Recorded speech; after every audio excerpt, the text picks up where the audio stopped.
Walaupun hasil akhir timnas Indonesia dan timnas Palestina itu 0-0, tapi timnas Indonesia sudah sangat terlihat berkembang. Mari kita bahas dari sudut pandang penikmat sepak bola, bukan seorang pengamat sepak bola.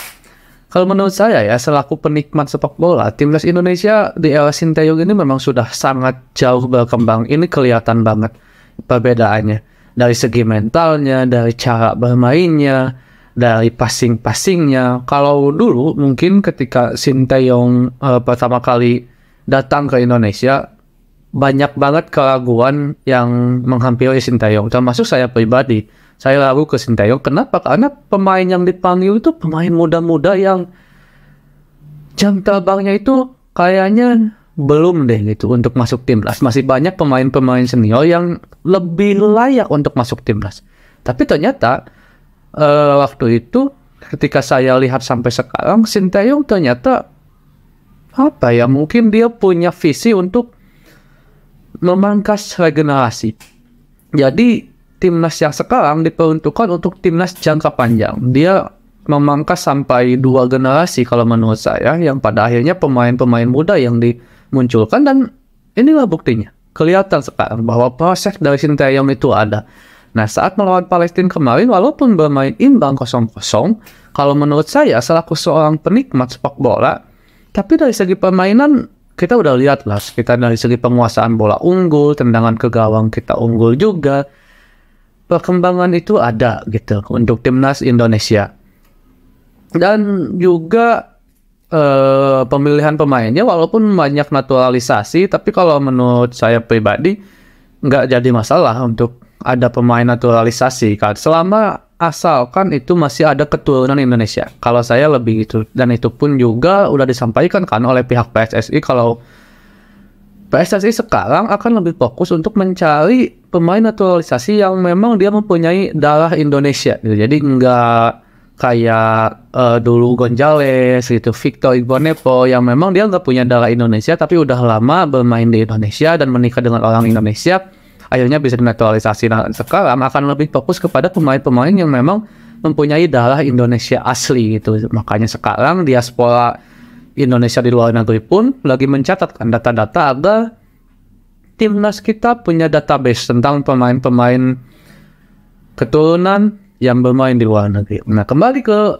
pertandingan malam Palestina dan Indonesia. Ya memang pemain kayak Jordi Amat, Seng Panama juga masih di cadangan kan gitu kan. Kita masih pemain-pemain yang bisa dibilang 100% lokal, kecuali Mark Klok sama Elkan ya yang malam main. Tapi dengan pemain itu pun udah sangat kelihatan gitu. Padahal ranking FIFA kita jauh loh. Palestina itu kalau nggak salah di 93 ranking FIFA kalau nggak salah ya. Dan kita masih di 140-an kan, masih di 100 lebih nih. Tapi kita berani bersaing gitu, walaupun itu juga udah dibuktikan kan saat melawan Curacao kemarin yang di 50-an atas, kita bisa bersaing bahkan menang juga. Dan memang di era Sinteyong ini ketika main di kandang kita punya rekor yang bagus, bahkan belum terkalahkan termasuk saat melawan Palestina kemarin. Ada komposisi yang menarik kalau menurut saya di permainan malam itu hadirnya seorang Rafael Stark, pemain muda baru naturalisasi Indonesia yang menurut saya sangat-sangat menjanjikan.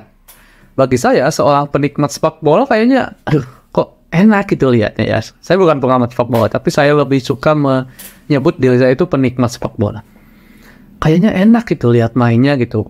Ada potensi untuk dia bisa berkembang lebih baik gitu. Dan layak ada di timnas. Begitupun pemain juniornya Mark Klok, Iva Ceno itu walaupun dia main di babak kedua dan bisa dibilang waktunya nggak banyak juga, tapi beda kelas. Kelihatan banget gelandang itu beda kelas. Dia visi misinya bagus gitu ya, walaupun mungkin belum kelihatan maksimal ya, namanya juga baru debut permainan pertama, apalagi ini datang dari bangku cadangan. Tapi kalau dilihat dari segi potensi, apalagi masih muda 19 tahun kan, itu kalengnya luar biasa, apalagi berduet dengan seniornya di Utrecht dulu, itu Mark Klok, kelihatan luar biasa banget.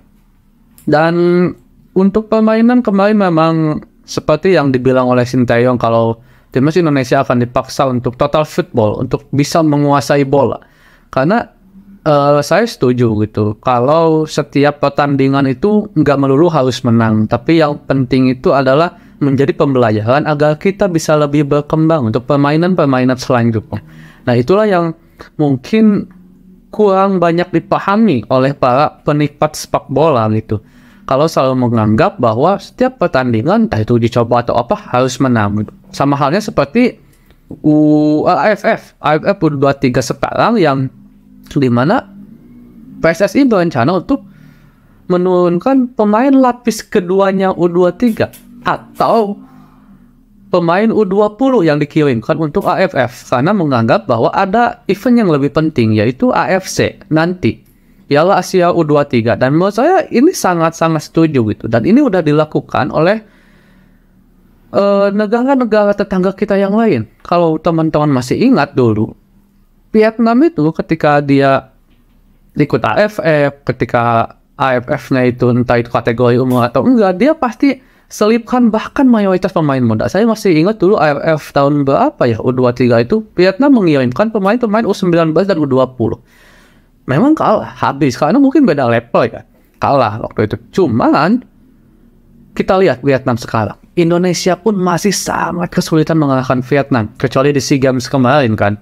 Nah, itulah tujuan-tujuan di mana memang kita harus tahu porsi lah, di mana harus menurunkan pemain inti, pemain cadangan, pemain muda dengan tidak, termasuk apa yang dilakukan oleh Sinteyong sekarang. Dan saya pun setuju kalau akhirnya pemain muda yang dipilih untuk memangkas generasi-generasi yang ada di timnas, sehingga timnas dengan kekuatan yang lebih besar itu bisa bertahan lebih panjang itu.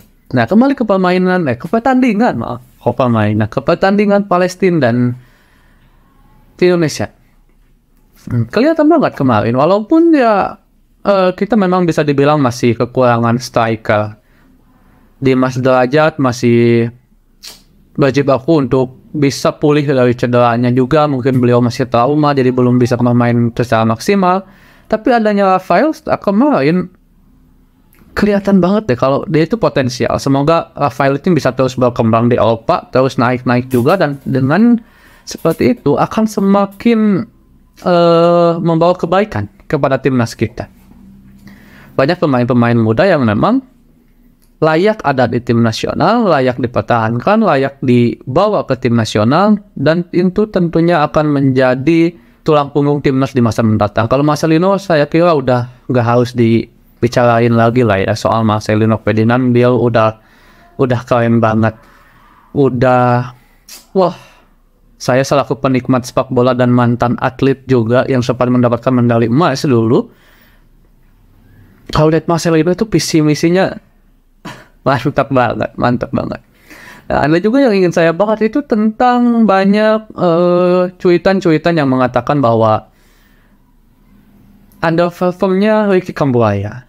Ricky Kambuaya kita tahu kan kalau dia udah dibilang layak untuk disebut sebagai pemain kesayangan Sinteyong di masa dulu karena memang permainannya yang sangat cemerlang. Itu juga mungkin yang membuat Persib Bandung akhirnya di musim kemarin terpincut oleh Ricky Kambuaya. Tapi banyak yang mengatakan juga kalau sekarang Ricky Kambuaya itu sedang underperform. Sebenarnya kalau kita mau mengatakan underperform, Mark Klok juga sangat underperform jika bermain di Persib Bandung musim kemarin. Jadi bukan hanya Ricky, Mark Klok sama Ricky Kambuaya pun underperform. Tapi kita akan bahas di video selanjutnya soal itu ya. Terima kasih, ini video pertama saya dan semoga terus berkembang. Mohon disupport untuk like, share, dan subscribe.